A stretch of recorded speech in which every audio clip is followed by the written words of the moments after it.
The scientists at NASA calculate with incredibly large numbers as they must deal with distances that span the universe. In order to do such calculations, they rely on mathematical models to help them evaluate expressions where numbers approach infinity.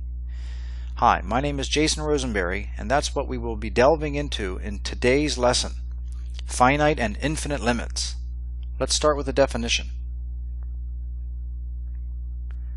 Horizontal asymptote.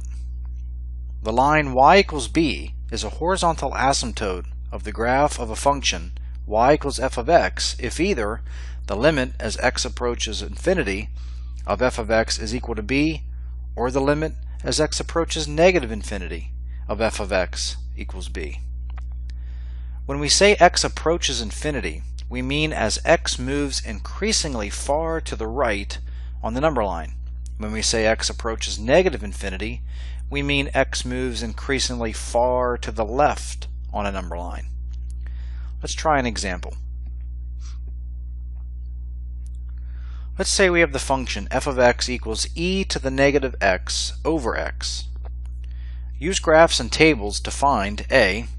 Limit of f of x as x approaches infinity, b. Limit of f of x as x approaches negative infinity, and c. Identify all horizontal asymptotes.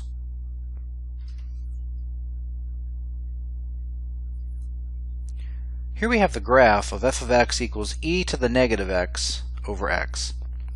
Let's first take a look at the limit of this function f of x as x approaches positive infinity.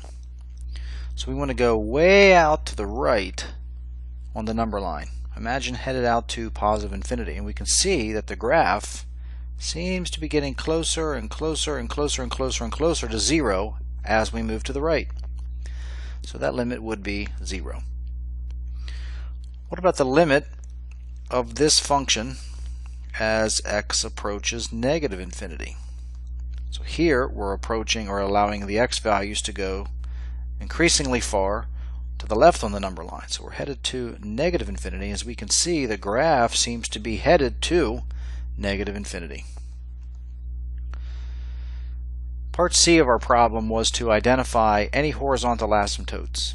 And since the graph, as x approaches infinity, as x approaches infinity, the graph is headed towards 0, we can say that the line y equals 0, or the x-axis, is serving or acting as a horizontal asymptote.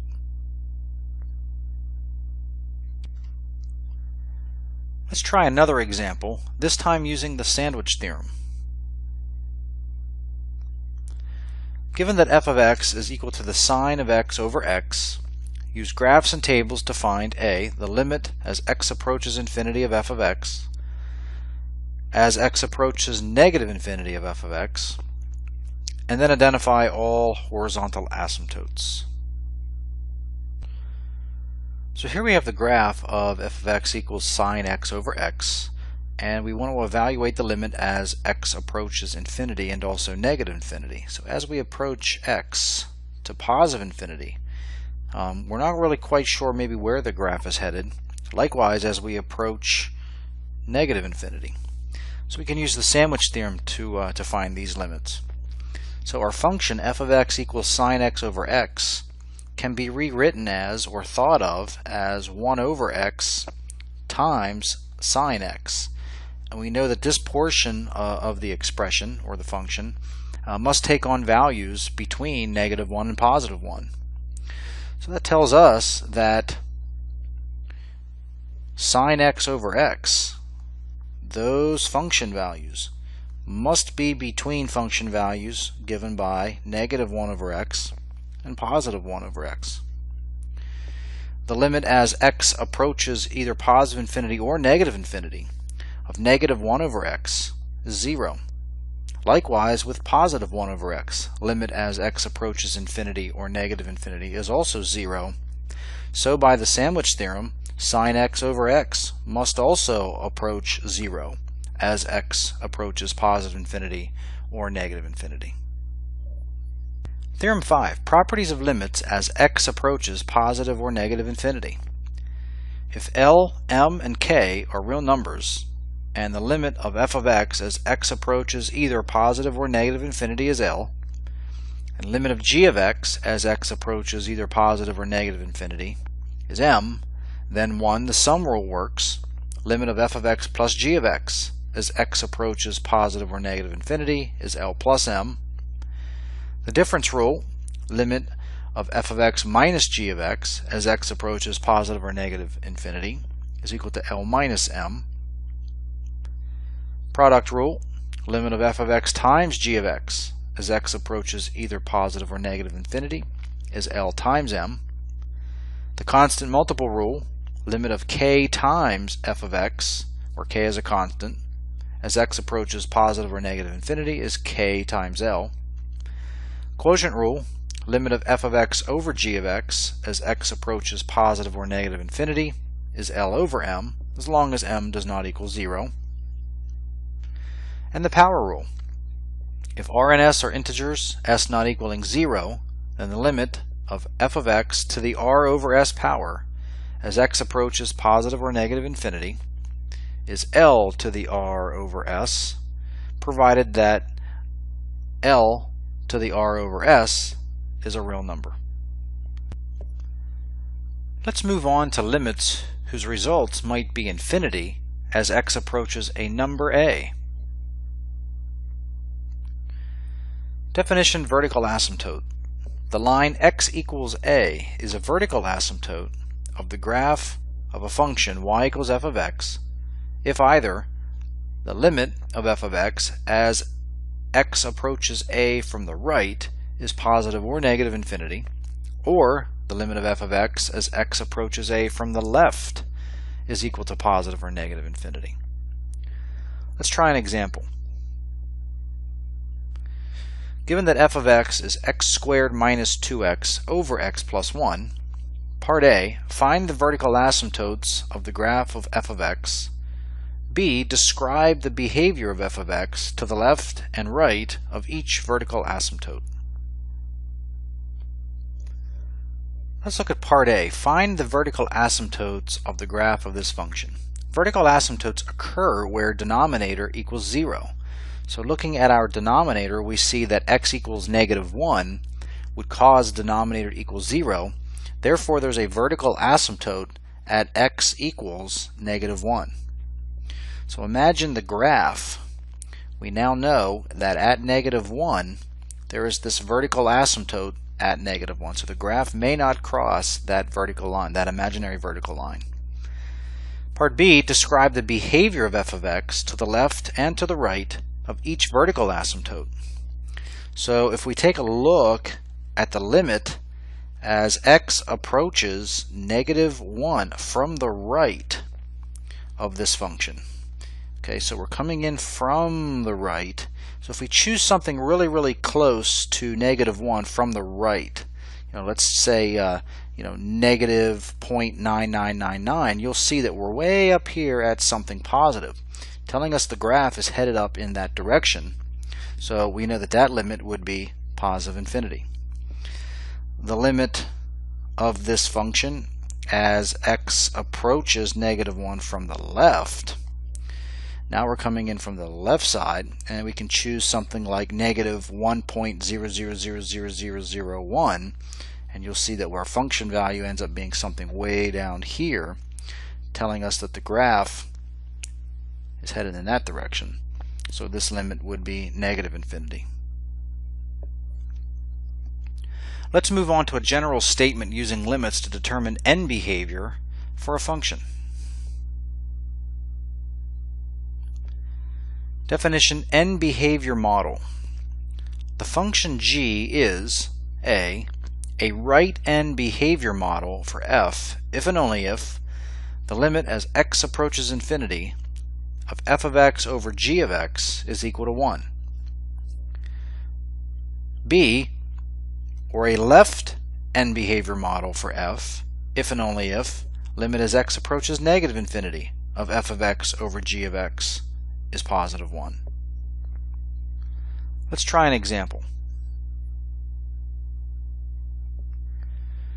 Show that g of x equals x is a right end behavior model for f, and h of x equals e to the negative x is a left-end behavior model for the function f of x equals x plus e to the negative x. So for part A, we want to evaluate the limit as x approaches infinity of f of x over g of x.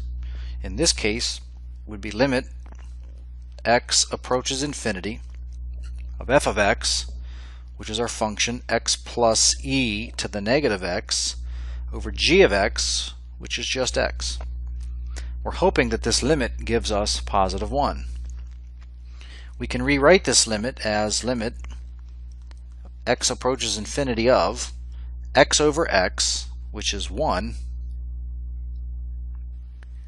plus e to the negative x over x.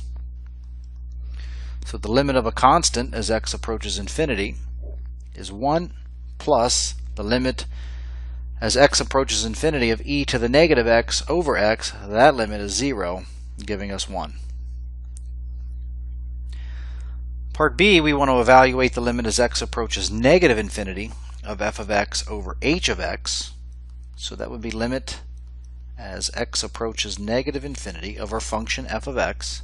So that's x plus e to the negative x over h of x, which we were told in the problem was e to the negative x. Again, we can rewrite this limit as limit x approaches negative infinity of x over e to the negative x plus e to the negative x over e to the negative x, which is 1. So we evaluate each term. So the limit as x approaches negative infinity of x over e to the negative x, that limit ends up being 0, plus the limit of 1 as x approaches negative infinity is 1, which also gives us 1. Now it's time for you to try a problem. Find A, a simple basic function as a right-end behavior model, and B, a simple basic function as a left-end behavior model for the function. We're given y equals x plus the natural log of the absolute value of x. Pause the video while you work on this problem. When you are finished, restart the video to check your solution.